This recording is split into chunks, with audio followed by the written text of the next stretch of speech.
Take questions for Kyrie. First one here in the middle. Hello, Kyrie. I'm Bowen from the Sports China.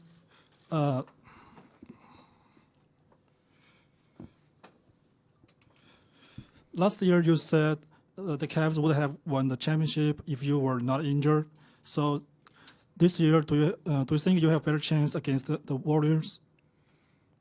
Well, coming into the postseason, you actually want to have a great bill of health, and we were just unfortunate of not having that going into the full extent of the postseason. Kevin goes down in the first round of the series. I go down game one of the finals. So it just takes a lot of luck, which I understand. And as a professional, I understand that.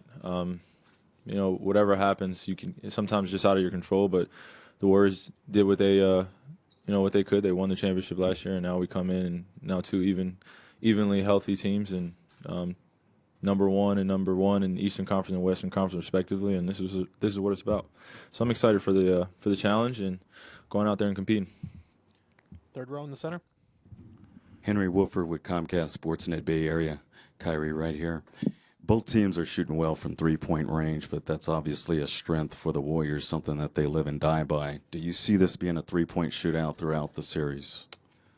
I just think that it'll be a lot of great this is a series with a lot of great shooters in it that have the ability to make unbelievable shots beyond a three-point line or even the two-point area. But when you have a team like the Warriors where they have Clay and Steph, shoot it unbelievably from the three-point line, and then as well as us, we have myself and Swish and Kevin and Channing and guys that just space out the floor incredibly well.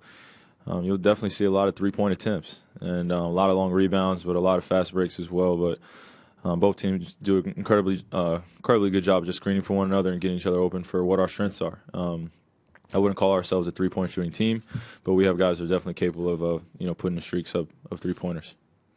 Chris in the back.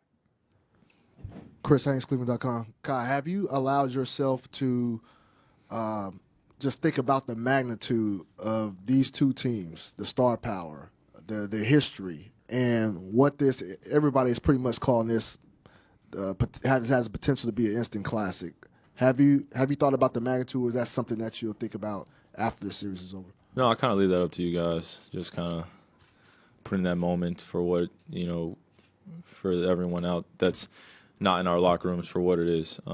For me, it's just being back to this moment, thinking about the journey, thinking about how long it's kind of been from last summer to getting hurt of game one to now where we are now and being back up on the stage, and having a clean bill of health, thank God. And, we just see it for what it is. It's just the finals.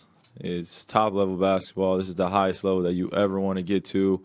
Nothing's guaranteed at this point. So you just want to relish the moment and focus on what you can control and then go from there. That's all I'm really focused on. And it doesn't really matter if it's an instant classic or whatever. Everyone's opinions about, after whoever wins this, this finals, anybody can call it for what it is. Just want to be on the winning end. Chris, far right. Chris Broussard, ESPN. Kyrie, how closely did you watch the Oklahoma City series closely? And if so, did you learn anything from that you feel you can take into this series?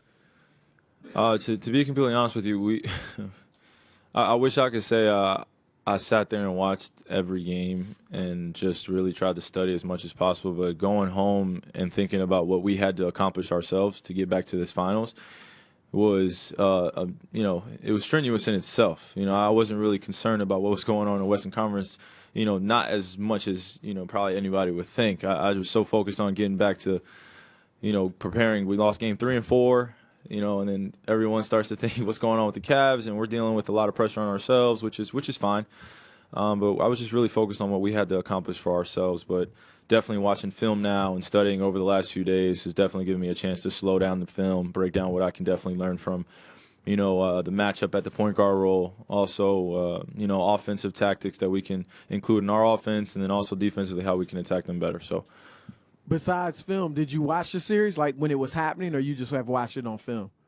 I caught bits and pieces, man. I was literally in bed at like 9 or 10, almost every single night. But I caught bits and pieces of it. I wake up in between, and the game would still be on. But other than that, I was, finishing my night watching Family Guy. That was it. Over on the right side, third row. Eduardo Galvão from ESPN Brasil. Now, you and Curry, you were teammates in Spain, world champions, and at that time, you came up as the MVP of the tournament. I would like for you to talk a little bit about this matchup, if it will happen. I know it will happen sometimes. I don't know if all the time. I'd like for you to talk about this a little bit. Just going against a great player like that is just something you look forward to. He's a two-time MVP. He, solidified his spot. Just among NBA great players, and actively playing, and as a point guard that kind of relishes in those competitive matchups, you just look forward to something like that. And he's going to do what he does for his team, and I'm going to continue to do what I do. And this is the level of competitiveness that I've been looking for as a kid. Playing against the MVP and also the previous champions, and getting back to this point. So looking forward to it. Quickly, your expectations, because most probably too, you two will be playing together again in Rio 2016. We hope to see you both there. And are you looking forward to that? Well, as of right now, we're not on the same team, so I'm not really thinking about the Olympics at this moment. But it would be great if we played together this summer. Dave, last question here on this side.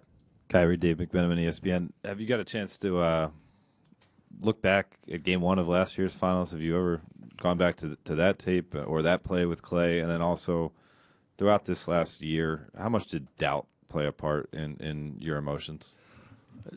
Doubt never crossed my mind, ever. Neither did fear or anything like that. I think what really scared me was the process of getting back, of learning how to walk again, learning how to do things again, and try to be at the same level that I was last year. I had a pretty decent year last year, and then coming to the finals, it wasn't what I really wanted it to be like. And when you have a guy like Kev go down, then you're left on a platform with LeBron, and you're expected to perform at a high level, and you're not fully healthy, and you can't give it all you got. Then that kind of keeps you up at night, which it did. But then getting hurt Game 1 of the finals was probably like the cherry on top, where it all fell backwards for me, going back downhill and very, very fast. And I just had to get out of my own way. I had a lot of great mentors, a lot of great people around me in terms of supporting me back to get to this moment and preparing me for this. I've, meditated on it. I've prayed on it, for months and months and months. And I'm glad it's here. And I'm glad I can say I'm finally up here balanced, literally, physically and mentally. And I'm just really, really happy to be on this moment and be on this stage again. And now that we can attack it the way that I want to, and I know my teammates want to as well. So just, I think I said it early in the year, just a Ferrari with no rearview mirrors, and just no looking back, no regrets. And this is what it's about. Thanks, Kyrie. LeBron will be up next.